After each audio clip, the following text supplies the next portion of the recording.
ନା ଏମିତି ଗୋଡ ଦିଟା ଛାଡିକି ତ ମଜା ନା ପୁରା ଛାଡିକି ପୁରା ଅଲଗା କରିଦେଇଛି ସେଟା। ଫାଡ଼ିକିରି ଦିଆଟା ଯେମିତି ଫାଳି ଦିଆଟା ପୁରା ମାନେ କମଳା ଫାଳଟା ପୁରା ଫାଳ ହେଇକି ରହିବ ଦି ସାଇଡ୍ ନା। ସେଇ ଯୋଉ ଫାଳି ଦିଆ କମଳାରେ ମାନେ ପୁରା ଯେମିତି ଫାଡ଼ି ହେଇକି ଥିବ ମୋ ବାଣ୍ଡଟା ସେ ଭିତରେ ପଶିକି ଆହୁରି ପୁରା ଫାଡ୍ ଦବ। ବାସ୍ ପୁରା ଚିରି ହେଇଯିବ। ସେଇ ପୋଜରେ ଗେଇଲେ ତମର ବିବାହଟା ଶାନ୍ତ ହବ ନା। ହଁ ଫାଷ୍ଟ ଷ୍ଟାର୍ଟିଂ ଟା ସେଇଭଳିଆ କରିବା। ତାପରେ ପୋଜ ଚେଞ୍ଜ ହବ ଆଉ ନାଇଁ କି? ଏବେ ଦେଖିଥିଲି ବଢିଆଟେ ସେଟା ଭାରି ପସନ୍ଦ ଲାଗିଲା।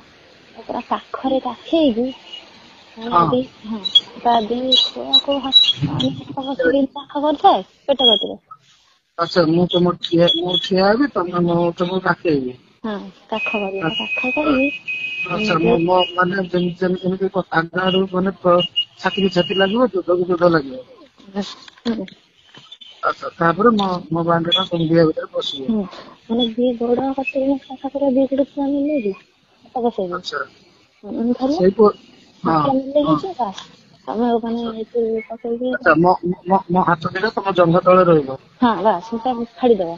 ଜଙ୍ଘ ଦିଟାକୁ ଫାଡ଼ିକିରି ଧରିବି। ବାସ୍ ଧରିକି ପକେଇଲ କଷେଇ କାଖିଲ। ତାପରେ ମୁଁ ତମକୁ ଭସା ଭସ ମାଡ।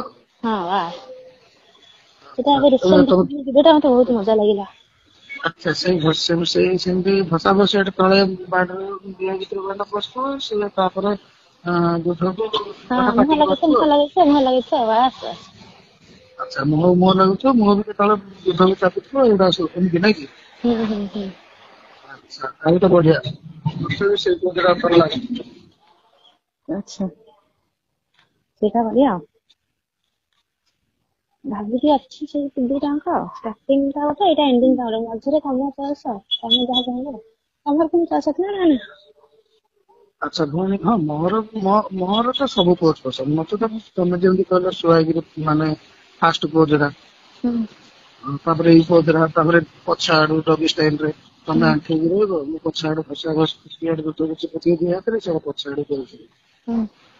କୁକୁର ମାନେ ଯେମିତି ହୁଅନ୍ତି ସେମିତି ଡଗି ପୋଜ୍ ଜାଣିଛ ତ? ଦେଖିଛି